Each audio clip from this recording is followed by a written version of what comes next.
সময় তুর্কি ইরাক বর্ডারের নোম্যান্স ল্যান্ডে বেঁচে থাকার জন্য আশ্রয় নিয়েছিল কিছু নিরীহ ইরাকি মানুষ। এই মুভিটি, যার নাম টার্টল ক্যান ফ্লাই, সেই সব বাচ্চাদের জীবনে একটি যুদ্ধের প্রভাব এবং পরিণতি খুব সুন্দরভাবে ফুটিয়ে তুলেছে। মুভিটি দেখার শেষে আপনার চোখ দুটো একবারের জন্য বন্ধ করে ভাববেন ওই বাচ্চাদের জীবনটা আপনারও হতে পারত। আর সব থেকে বড় কথা হচ্ছে, এই মুভিটি শুধু একটি মুভি নয়, এই মুভিতে যে বাচ্চাগুলো অভিনয় করেছে তারা ছিল সত্যিকারের রিফিউজি। তাই এই মুভিটি কোনো গল্পের উপর নির্মিত নয়, এই বাচ্চাগুলোর জীবনেই ঘটে গিয়েছিল এই কঠিন বাস্তবতা। আশা করি এই মুভিটি আপনার হৃদয়ে দেখে যাবে আজীবন। তাই পুরো ভিডিওটি দেখার বিশেষ অনুরোধ রইল। তো কথা না বাড়িয়ে চলুন মুভির মূল গল্পে যাওয়া যাক। মুভির শুরুতে আমরা একটি বাচ্চা মেয়েকে দেখতে পাই। মেয়েটির নাম আগ্রিন। সে খুব ধীর পায়ে একটু উঁচু পাহাড়ের কিনারায় এসে দাঁড়িয়েছে। আমাদের বুঝতে বাকি থাকে না এটা এদের জীবনের শেষ মুহূর্ত ছিল এবং এই মুভিরও শেষ দৃশ্য। কিন্তু কেন, সেই প্রশ্নের উত্তর রয়েছে পুরো মুভি জুড়ে। ঘটনা চলে যায় ফ্ল্যাশব্যাকে। এটাই হচ্ছে সেই রিফিউজি ক্যাম্প যেখানে ইরাকি মানুষজন আশ্রয় নিয়েছিল। কয়েকটি বাচ্চা ছেলে সেখানে ডিশের লাইন ঠিক করার চেষ্টা করছিল। সবাই সাদ্দাম হোসেনের নিউজ শোনার জন্য অধীর আগ্রহে বসেছিল। এই বাচ্চাদের মধ্যে লিডার ছিল এই ছেলেটি, যার ভালো নাম ছিল ইব্রাহিম, কিন্তু সবাই তাকে স্যাটেলাইট বলেই ডাকতো কারণ সে ডিশের লাইনে কাজ করত। আমরা সেখানে আগ্রিনকেও দেখতে পাই, আর তার পিঠে একটি বাচ্চা। আগ্রিন আর এই বাচ্চাটির মধ্যেকার সম্পর্ক আমরা একটু পরে জানবো। আগ্রিন স্যাটেলাইটের কাছে এসেছে একটি লম্বা দৌড়ের জন্য। আগ্রিনরা মাত্র একদিন হয়েছে ইরাক থেকে এখানে এসেছে। স্যাটেলাইট ছিল খুবই স্মার্ট আর খুবই চঞ্চল। সে আগ্রিনকে প্রথম দেখে অনেক পছন্দ করে ফেলে। ওই গ্রামে মূলত ছিল অ্যানালগ ডিশ, যেটা দিয়ে খুব বেশি চ্যানেল দেখা যেত না। গ্রামের বৃদ্ধ থেকে বাচ্চা সবার কাছে এই স্যাটেলাইট নামক ছেলেটি ছিল একদম হিরোর মতো। এই ছেলেটি স্থানীয় বাজারের দিকে রওনা হয়েছে কারণ সে এবার সত্যিকারের একটি স্যাটেলাইট কিনতে যাচ্ছে, যাতে করে গ্রামের লোকজন ভালোভাবে ডিশ দেখতে পারে আর যুদ্ধের পরিস্থিতি সম্পর্কে জানতে পারে। কিন্তু বাচ্চাটির কাছে তো অত টাকা ছিল না, তাই সে কিছু পুরনো রেডিওর বিনিময়ে আর সামান্য কিছু জমানো টাকা, এ দুটো মিলিয়ে সে বড় একটি ডিশ কিনে ফেলে আর সেটি নিয়ে সে গ্রামে ফিরতে থাকে। এবার আমরা একটি হাতবিহীন বাচ্চা ছেলেকে দেখতে পাই। সে ছিল আগ্রিনের বড় ভাই। বাচ্চাটি মাটিতে পুঁতে রাখা একটি মাইন মুখ দিয়ে ঘুরিয়ে ঘুরিয়ে খুলছিল, আর আগ্রিন তার পাশেই বসেছিল। এই মাইনগুলো আমেরিকানরা পুঁতে রেখেছিল, আর এই গ্রামের বাচ্চাদের প্রধান কাজ হচ্ছে এই সকল মাইনগুলোকে তুলে স্থানীয় বাজারে বিক্রি করা। অর্থাৎ এই বাচ্চাগুলো এই মরণঘাতী বোমাগুলোকে আলু পেঁয়াজের মতো করেই সংগ্রহ করত, আর এগুলো বিক্রি করেই তাদের পেট চলতো। স্যাটেলাইটের বন্ধু পেশাও স্যাটেলাইটের কাছে বিচার দিচ্ছে আগ্রিনের বড় ভাইয়ের নামে, কারণ সে তাদের এরিয়ে ঢুকে মাইন সংগ্রহ করছে। এমনকি তাদের সাথে মারামারিও হয়েছে। এটা শোনা মাত্র স্যাটেলাইট ওই ছেলেটির কাছে যায় আর তাকে অনেক বকাঝকা করতে থাকে। সেখানে আগ্রিনও ছিল, কিন্তু ওই ছেলেটি চুপচাপ সেখান থেকে হেঁটে চলে যায় একটি গাছের সাথে। সেই ছোট্ট বাচ্চাটি বাধা ছিল। মূলত এই কারণে আগ্রিন দড়িটি এনেছিল স্যাটেলাইটের কাছ থেকে। আগ্রিনের বড় ভাই বাচ্চাটিকে কোলে নেয়, আর তখন পেছন থেকে স্যাটেলাইট তাকে প্রতিবন্ধী বলে গালাগাল করে। তখন আগ্রিনের বড় ভাই স্যাটেলাইটের কাছে আসে আর মাথা দিয়ে তাকে সজোরে আঘাত করে। স্যাটেলাইট মাটিতে পড়ে যায়। সকল বাচ্চারা স্যাটেলাইটকে ঘিরে ধরে। আগ্রিন আর তার ভাই সেখান থেকে চলে যায়। স্যাটেলাইট তাদেরকে অনেক গালমন্দ করতে থাকে। দৃশ্য পরিবর্তন হয়। স্যাটেলাইট গ্রামের বাচ্চাদেরকে নিয়ে সেই ডিশটিকে নিয়ে একটি বিল্ডিং এর উপরে এসেছে আর সেটিকে সেখানে লাগানোর চেষ্টা করছে। তখন আমরা অন্য একটি বাচ্চাকে দেখতে পাই। মূলত এই বাচ্চাটি হচ্ছে স্যাটেলাইটের সেক্রেটারি। সে পুরোটা দিন স্যাটেলাইটের সাথে সাথে থাকে। চারপাশে গ্রামের লোকজন ভিড় করেছে যুদ্ধের খবর শোনার জন্য। এটা দেখে স্যাটেলাইট তাদের উদ্দেশ্যে বলে, আমি যুদ্ধের সকল খবর মসজিদের মাইকে ঘোষণা করে দিব, আপনারা এখন এখান থেকে চলে যান। এটা শুনে গ্রামবাসী সেখান থেকে চলে যায়। গ্রাম প্রধানরা সবাই একসাথে বসেছিল যুদ্ধের খবর দেখার জন্য, কিন্তু তারা কেউই তেমন ইংলিশ বুঝতো না। কিন্তু স্যাটেলাইট খুব ভালো ইংলিশ বুঝতো, তাই স্যাটেলাইট তাদের বুঝিয়ে দিচ্ছিল যে নিউজে কি কি বলছে। রাতের বেলা আগ্রিন আর তার ভাই ঘুমিয়েছিল। আগ্রিনের বড় ভাইয়ের ঘুম ভেঙে যায় আর সে তাদের মাঝখানে ছোট বাচ্চাটিকে আর দেখতে পায় না। সে আগ্রিনকে ঘুম থেকে উঠে জিজ্ঞেস করে, আর তখন আমরা সেই ছোট বাচ্চাটিকে দেখতে পাই। সে বর্ডারের কাঁটাতার ধরে মা মা বলে কাঁদছে। বর্ডারের ওপাশে ইরাক, যেটা তার জন্মভূমি ছিল। কিন্তু আজ এই বাচ্চাটি আর তার জন্মভূমির মধ্যে এক কাঁটাতারের দেওয়াল দাঁড়িয়ে আছে। স্যাটেলাইট আর তার বন্ধু পেশা ওই পথ দিয়ে যাচ্ছিল। তারা বাচ্চাটিকে দেখতে পায়। তারা সাথে সাথে বাচ্চাটিকে সেখান থেকে সরিয়ে নিয়ে আসে। এরই মধ্যে আগ্রিন আর তার তার বড় ভাইও সেখানে চলে আসে। আগ্রিনের বড় ভাই বাচ্চাটিকে কোলে করে নিয়ে সেখান থেকে চলে যায়। আর স্যাটেলাইট অপলক দৃষ্টিতে আগ্রিনের দিকে তাকিয়ে থাকে, কারণ সে তো আগ্রিনকে অনেক পছন্দ করে। পরদিন আমরা দেখতে পাই গ্রামের সকল বাচ্চারা দৌড়ে একটি জায়গায় যাচ্ছে, কারণ গ্রামের ট্রাক ভর্তি করে যুদ্ধে ব্যবহৃত মিসাইলগুলোর অবশিষ্ট অংশ আনা হয়েছে। আর এগুলো সাজিয়ে রাখলে বাচ্চাগুলো পাবে 10 দিরহাম করে। আগ্রিন আর তার ভাইও সেখানে এসেছে। আগ্রিন এক কর্নারে চুপচাপ বসে থাকে আর সে মিসাইলের এই অংশগুলো দেখছিল, কারণ এই মিসাইলের আঘাতেই তার বাবা মা মারা গিয়েছে। অথচ কি ভাগ্য তাদের, সেই মিসাইলগুলোকে এখন তাদের গুছিয়ে রাখা লাগছে। সেই ছোট্ট বাচ্চাটি হাঁটতে হাঁটতে সারি সারি মিসাইলের মধ্যে হারিয়ে গিয়েছে। সে মা মা বলে কাঁদছে। আগ্রিন বাচ্চাটির কান্নার আওয়াজ শুনতে পায়, কিন্তু সে চুপচাপই সেখানে বসে থাকে। আগ্রিন মূলত এই বাচ্চাটিকে সহ্যই করতে পারে না, কিন্তু কেন, আর এই বাচ্চাটির সাথেই বা আগ্রিনের সম্পর্ক কি, সেই সকল উত্তর ধীরে ধীরে জানতে পারবেন। পরদিন সকাল হয়। স্যাটেলাইট সকল বাচ্চাকে এক জায়গায় জড়ো করে। তার মধ্যে থেকে কিছু সংখ্যক বাচ্চাকে সে পাঠায় মাইন সংগ্রহ করতে, আর কিছু সংখ্যক বাচ্চাকে পাঠায় সে স্থানীয় মাঠে কাজ করার জন্য। মূলত স্যাটেলাইটই ছিল এই বাচ্চাগুলোর লিডার। সে যা বলতো বাচ্চারা তাই করত। আগ্রিন তখন পাশ দিয়ে যাচ্ছিল। স্যাটেলাইট আগ্রিনকে দেখা মাত্রই তার সাইকেলটি নিয়ে আগ্রিনের পিছু করে। আগ্রিন মূলত খাবার পানি নিতে এসেছিল। স্যাটেলাইট নিজে যে সেই পানি নিয়ে আসে। সে আগ্রিনের সাথে বন্ধুত্ব করার চেষ্টা করতে থাকে, কিন্তু আগ্রিন স্যাটেলাইটের কথায় বিরক্ত হচ্ছিল। তার একটি লেকের পাশে এসে দাঁড়ায়। তখন আগ্রিন স্যাটেলাইটকে রিকোয়েস্ট করে লেক থেকে একটি মাছ ধরে নিয়ে আসার জন্য। স্যাটেলাইট সাথে সাথেই পানিতে নামে, আর এই সুযোগে আগ্রিন সেখান থেকে দৌড়ে পালায়। স্যাটেলাইট তাকে থামানোর অনেক চেষ্টা করে। রাতের বেলায় আগ্রিন তার ভাইয়ের বাচ্চাটি শুয়েছিল, কিন্তু আজ বাচ্চাটি আগ্রিনের ভাইয়ের পাশে শুয়েছে, কারণ আগ্রিনের বড় ভাই জানে যে আগ্রিন এই বাচ্চাটিকে একদমই সহ্য করতে পারে না। আগ্রিন তার বড় ভাইকে জিজ্ঞেস করে, আমরা কবে এখান থেকে চলে যাব?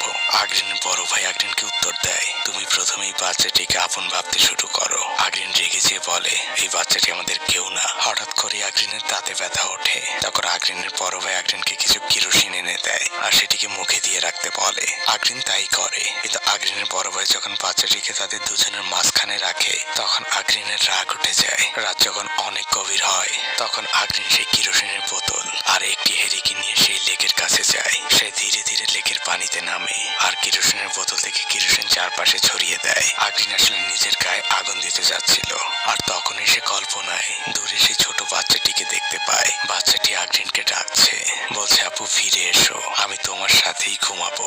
আগ্রিনও তো একটি বাচ্চা মানুষ, আর ওই ছোট্ট নিষ্পাপ বাচ্চাটির জন্য আগ্রিনের মনের গভীরেও কোথাও না কোথাও ভালোবাসা রয়েছে। আগ্রিন দৌড়ে তাদের তাঁবুতে ফিরে আসে আর বাচ্চাটিকে কোলের মধ্যে নিয়ে ঘুম পাড়ায়। পরদিন সকালবেলা হঠাৎ করে সে ছোট্ট বাচ্চাটির নাক মুখ থেকে রক্ত বের হচ্ছে।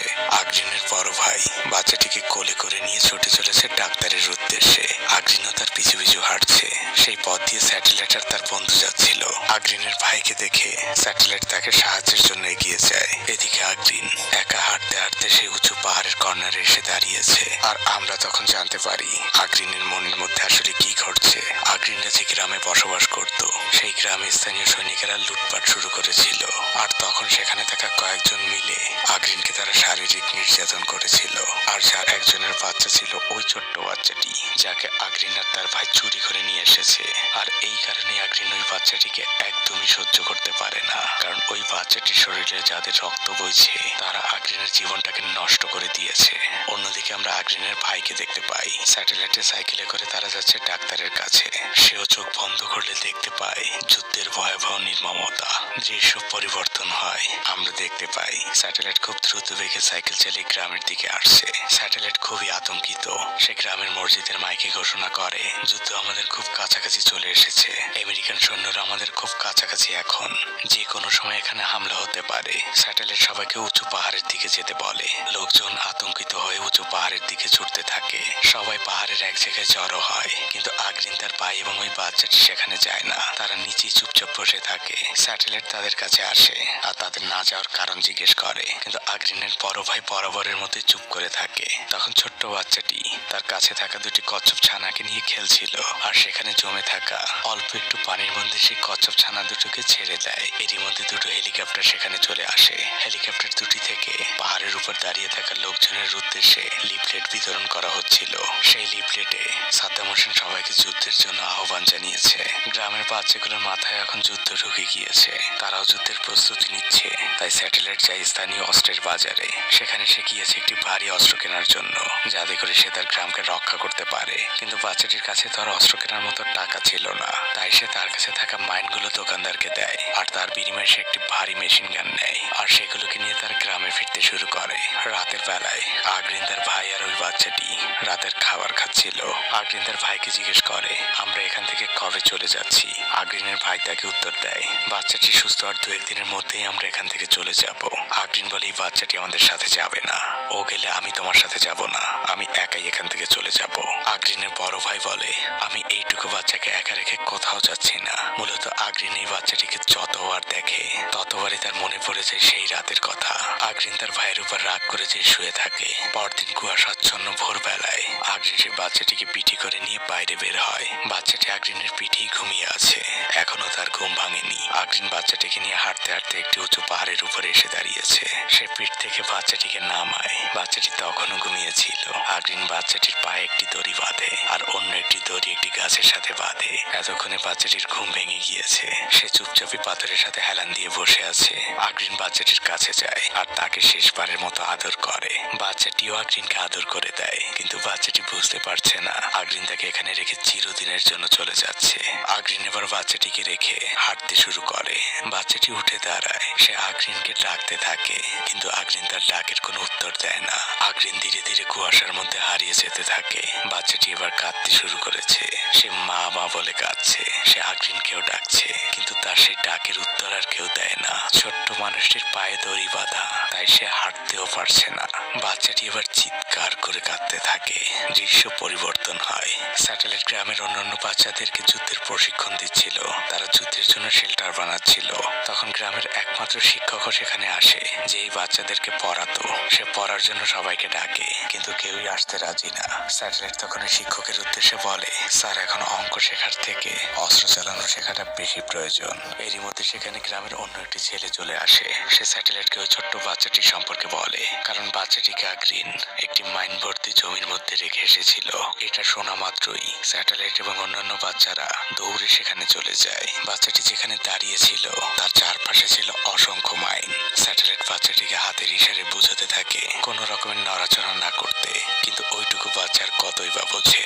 সবাই মিলে বাচ্চাটিকে শান্ত রাখার অনেক চেষ্টা করে, আর স্যাটেলাইট খুব ধীরে ধীরে সাবধানতার সাথে বাচ্চাটির দিকে আগাতে থাকে। অন্য বাচ্চারা স্যাটেলাইটকে বাধা দিতে থাকে না যাওয়ার জন্য। এদিকে সেই ছোট্ট বাচ্চাটি একটি মাইনের একদম কাছাকাছি চলে এসেছে। স্যাটেলাইট তাকে চিৎকার করে বাধা দিতে থাকে, কিন্তু বাচ্চা মানুষ সেই মাইনটি স্পর্শ করে ফেলে, আর সাথে সাথে সেটি বিস্ফোরিত হয়। চারদিক নীরব হয়ে যায়, ধোঁয়ায় ঘিরে যায় চারদিক। স্যাটেলাইটের পায়ে অনেক আঘাত পায়, কিন্তু ভাগ্যক্রমে সেই ছোট্ট বাচ্চাটি বেঁচে যায়। তার তেমন কিছুই হয় না। গ্রামের সকল বাচ্চারা স্যাটেলাইটকে দেখতে এসেছে। তারা স্যাটেলাইটের জন্য অনেক দুঃখ প্রকাশ করছে। স্যাটেলাইট সবাইকে সেখান থেকে চলে যেতে বলে। এরই মধ্যে স্যাটেলাইটের বেস্ট ফ্রেন্ড পেশাও সেখানে আসে। সে স্যাটেলাইটকে জানায় সাদ্দাম হোসেন আজ গ্রেপ্তার হয়েছে, যুদ্ধ আগামীকালই শেষ হয়ে যাবে। স্যাটেলাইট মসজিদের মাইক দিয়ে এই খবর ঘোষণা করতে বলে। সবাই রিফিউজি ক্যাম্প ছেড়ে নিজ নিজ ঘরে যাওয়ার প্রস্তুতি নিচ্ছে। আগ্রিন তাদের তাঁবুতে ফিরে সেই ছোট্ট বাচ্চাটিকে দেখতে পায়, যাকে সে ফেলে রেখে এসেছিল। পাশেই আগ্রিনের বড় ভাই ঘুমাচ্ছিল। আগ্রিন বাচ্চাটিকে কোলে নেয়, আর সাথে নেয় একটি দড়ি। দৃশ্য পরিবর্তন হয়। আগ্রিন সেই লেকের ধারে এসেছে। সে বাচ্চাটির পায়ে একটি দড়ি বাঁধে, আর দড়ির অপর প্রান্তে একটি পাথর। আগ্রিন পাথরটি একটি পানিতে ফেলে দেয়। বাচ্চাটি অতল পানিতে হারিয়ে যেতে থাকে। তার পকেটে থাকা কচ্ছরটি বেরিয়ে সাঁতরাতে থাকে। বাচ্চাটি মারা গিয়েছে। আগ্রিনের বড় ভাই পাগলের মতো ছুটতে থাকে। সে কাঁদছে আর দৌড়াচ্ছে। চারদিক একদম ফাঁকা। সবাই রিফিউজি ক্যাম্প ছেড়ে চলে গিয়েছে। বাচ্চাটির আত্মচিৎকারে চারদিক ভারী হয়ে উঠেছে। সে দৌড়াতে দৌড়াতে সেই লেকের পাশে এসে দাঁড়িয়েছে। স্যাটেলাইটও সেখানে বসা ছিল। আগ্রিনের বড় ভাই পানিতে ঝাঁপ দেয়। সে শেষবারের মতো বাচ্চাটিকে দেখে। বাচ্চাটি পানির নিচেই ছিল, আর তার পায়ে বাঁধা ছিল সেই দড়িটি। মুভির এই অংশটা আসলেই দেখার মতো নয়। আগ্রিনের ভাই এবার পাগলের মতো আগ্রিনকে খুঁজতে থাকে। সে চারদিকে চিৎকার করে আগ্রিনকে ডাকতে থাকে, কিন্তু কোনো সাড়া আসে না। আগ্রিনের বড় ভাই সেই উঁচু পাহাড়ের উপরে আসে। পাহাড়ের এক কিনারায় সে আগ্রিনের জুতো জোড়া দেখতে পায়, আর আমরা বুঝতে পারি আগ্রিনও এই দুঃস্বপ্নের পৃথিবী থেকে মুক্তি নিয়েছে। আগ্রিনের বড় ভাই তার প্রিয় বোনের জুতো দুটো মুখ দিয়ে আঁকড়ে ধরে সেগুলো নিয়ে সেখান থেকে চলে যায়। আর মুভিটি এখানেই শেষ হয়ে যায়। একবার চোখ বন্ধ করে ভাবুন, এতক্ষণ যে বাচ্চাগুলোকে দেখলেন তারা সত্যিকারের রিফিউজি। তারা ব্যক্তি জীবনে কোনো প্রফেশনাল অভিনেতা নয়। এই বাচ্চাগুলোর জীবন আপনার আমারও হতে পারত।